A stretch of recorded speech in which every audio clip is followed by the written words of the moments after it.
दोस्तों, target with PS Parihar channel में आपका स्वागत है। आज की इस वीडियो में हम बात करेंगे यूपी ट्रिपल एससी की भर्तियों की।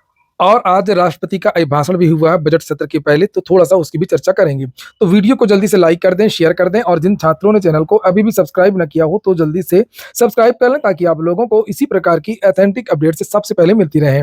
आगे बढ़ने से पहले एक सूचना उन विद्यार्थियों के लिए जो विद्यार्थी यूपी ट्रिपल एससी की भर्ती यूपी एएनएम यानी स्वास्थ्य कार्यकर्ता की तैयारी कर रहे हैं, वे सभी अभ्यर्थी चक्षु प्रकाशन की इस बेस्ट बुक को ले सकते हैं, जिससे आप लोग यहाँ पर देख रहे हैं। और इसमें 25 प्रैक्टिस सेट आपको मिलते हैं, साथ में 2500 से ज्यादा बहुविकल्पीय प्रश्न है और एक सॉल्व पेपर भी है, ताकि आप लोग देख सकें आखिरकार क्या लेवल है इस भर्ती का, किस प्रकार का पेपर आता है। चक्षु प्रकाशन की यह बेस्ट बुक सभी कॉपी किताबों की दुकानों में आपको मिल जाएगी, और अगर आप लोग ऑनलाइन मंगवाना चाहते हैं तो उसकी लिंक मैंने डिस्क्रिप्शन बॉक्स और कमेंट बॉक्स दोनों जगह उपलब्ध करा दी है। यहाँ पर देख सकते हैं प्रैक्टिस में आप लोग वही प्रश्न रखे गए जिस प्रकार के प्रश्न इस भर्ती में पूछे जाते हैं। यहाँ पर ऊपर प्रश्न दिए हुए हैं, नीचे यहाँ पर उत्तर दिया हुआ, उत्तर के बाद में यहाँ पर ये पूरी विस्तृत व्याख्या भी दी गई है सभी प्रश्नों की। तो कुल मिलाकर के काफी अच्छी पुस्तक है ये, इससे आप लोग देख सकते हैं। चलिए शुरू करते हैं। तो बात पहले एएनएम की ही कर लेते हैं कि एएनएम के बारे में जो पूछ रहे थे विद्यार्थी है कि इसका एग्जाम कब होगा। अभी इसका कोई शेड्यूल नहीं बना है, इसलिए आप लोगों के पास तैयारी करने का खूब समय है, आप लोग भी तैयारी करते रहें। और यूपी एएनएम की अगर परीक्षा होगी भी तो कम से कम मई जून के बाद में ही होगी, इसके पहले मई जून के पहले आपकी परीक्षा नहीं होने जा रही है। वहीं पर पेट की वैलिडिटी को लेकर के कुछ विद्यार्थी ईमेल कर रहे हैं, कुछ अभियान चला रहे हैं, मुझसे भी कह रहे थे कि सर पेट को लेकर के बात को आगे बढ़ाया जाए, चूंकि पेट में हर बार यूपी ट्रिपल एससी को वैलिडिटी जो है वो एक्सटेंड करवानी पड़ती है, और बहुत सारी विधिक समस्याएं भी हैं। चूंकि कुछ विद्यार्थियों ने चैलेंज भी किया है कि अगर वैलिडिटी बढ़ाई गई और यह नए पेट से भर्ती आई तो हम उसको कोर्ट में चैलेंज करेंगे। ये इलीगल है, नया पेट करवाया नहीं जा रहा है और पुराने पेट 2023 से ही लगातार भर्तियां आ रही हैं। तो एक नोटिफिकेशन जारी कर दे यूपी ट्रिपल एससी और ये कर दे कि पेट की जो है वैलिडिटी कम से कम 3 साल हो जाए, ताकि जो लगातार भर्तियां आती रहें और परीक्षाएं होती रहें। तो सबसे पहले तो आप लोग बताइए कमेंट बॉक्स में, ये जो विद्यार्थी लगातार मांग कर रहे हैं पेट की वैलिडिटी को लेकर के, या सही है या ये गलत है। छात्रों को यह भी तर्क है कि इसकी वैलिडिटी बढ़ा दी जाए, चाहे यूपी ट्रिपल एससी अपनी सुविधा अनुसार पेट करवाता रहे, और विद्यार्थी चाहे तो पिछला पीईटी के नंबर लगाए या जो नया वाला पीटी है उसके नंबर लगाए। और वहीं पर पेट 2025 नोटिफिकेशन के बारे में अगर हम बात करें तो यूपी ट्रिपल एससी में इसमें कोई बहुत ज्यादा काम नहीं है।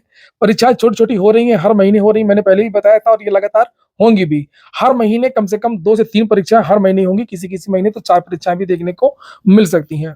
फरवरी के बारे में शेड्यूल जारी हो गया, बहुत जल्द आप लोगों को मार्च की परीक्षाओं के बारे में भी शेड्यूल देखने को मिलेगा। और पेट का जो नोटिफिकेशन है वो यूपी ट्रिपल एससी जल्द निकालने की कोशिश कर रहा है, और उम्मीद है कि हो सकता है कि अगले सप्ताह आप लोगों को पेट का जो नोटिफिकेशन है वो देखने को मिल जाए।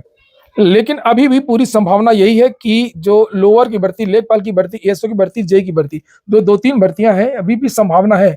संभावना थोड़ा सा कम जरूर हुई है। मैं बता दूं एक बार, प्रस्ताव बना करके जो भेजा गया है वो 2023 से ही करवाने को कहा गया है, लेकिन चूंकि इतना ज्यादा डिले हो रहा है तो थोड़ा सा चीजें वो हो रही। तो अभी भी 90% संभावना यही है कि आपकी जो सभी परीक्षाएं हैं वो पेट 2023 से हो, लेकिन थोड़ा सा संभावना कम हुई है, क्योंकि पेट की जो वैलिडिटी है, जो वैलिडिटी बढ़ाने को लेकर जो पत्र शासन के पास भेजा गया था, अभी उसका जवाब नहीं आया है। उम्मीद है कि बहुत जल्द आने वाले 1 या 2 दिनों में, मैंने कल भी आप लोगों को बताया था कि 1 या 2 दिन में आने वाले इसमें वैलिडिटी में हो सकता है कि अनुमोदन मिल जाए, और उसके बाद में फिर आपका 10 जनवरी के बाद से आपके जो विज्ञापन है वो निकलने शुरू हो सकते हैं, चाहे वो लेखपाल के हों, चाहे वो लोअर के हों या अन्य भर्तियों की।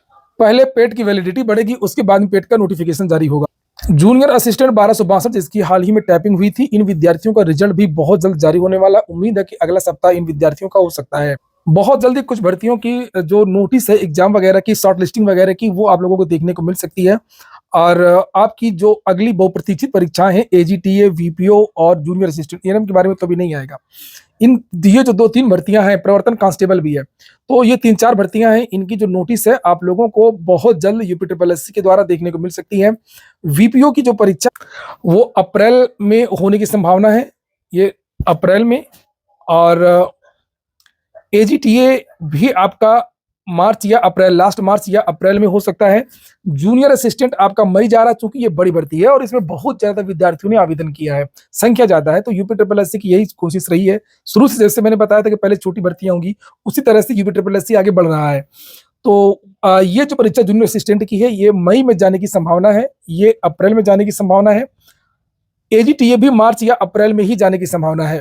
और पेट 2023 से, चाहे ये जितनी भर्तियां आ जाएं, चाहे लोअर, लेखपाल, सारी भर्तियां आ जाएं, पेट 2025 से भी आप लोगों को बहुत सारी भर्तियां देखने को मिलेंगी, फिर से स्पेशल भर्तियां और समान स्नातक के लिए भी भर्तियां देखने को मिलेंगी। सबसे बड़ी बात यह भी है कि हो सकता है कि एक और लोअर की भर्ती पेट 2025 से देखने को मिल जाए। साथ में आईटीआई इंस्ट्रक्टर की भर्ती है, लगभग 8-9 हजार पद हैं, उसमें भी इस तरीके की बहुत सारी जो भर्तियां हैं वो देखने को मिल सकती है। एक और जूनियर असिस्टेंट की भर्ती आप लोगों को पेट 2025 से देखने को मिलेगी और इस बार संभावना भी ज्यादा है कि पेट 2025 में आवेदन भी बहुत सारे विद्यार्थी करेंगे।